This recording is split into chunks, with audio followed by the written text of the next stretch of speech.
Welcome back to On Point from the Summerdale Church of Christ. As we go through the month of October, we've been studying through the Psalms. We find ourselves today in Psalm 73 through 77. Psalm 73 has always been one of my favorites of the Psalms, not just because 73 is my favorite number. That was my football number in high school. But I think about some of the things that are said here in the song that are so personal. Have you noticed that in some of the Psalms of David especially, instead of just singing as a congregation, he's actually looking inward and talking to God, confessing his sin to God, and having a conversation that you and I just kind of get to be a part of. And though he's praying the prayer, we almost feel like we're praying the prayer with him. So in the first part of Psalm 73, it talks about how God is good. And this is something for the congregation to shout, to sing, God is good. And he's good all the time, and all the time God is good. But there, down towards the end of the psalm, we find these verses beginning at verse 25. He says, "Whom have I in heaven but you? And there's none upon earth that I desire besides you.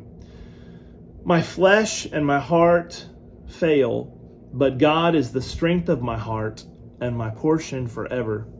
While we may sing as a group in worship about how great God is and what God has done for his people, specifically today for his church, we also have to remember that the worship we offer is to be inward. It's to look within ourselves and say, why does God love me? Well, he loves me because I'm his child. Why does God provide for me? Because that's what you do for someone you love.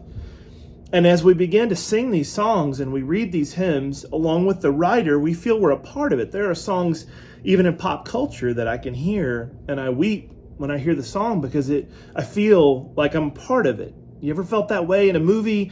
At a certain part of the movie, you begin to tear up and you go, why am I connected so much to this character, to this story? God understood our hearts.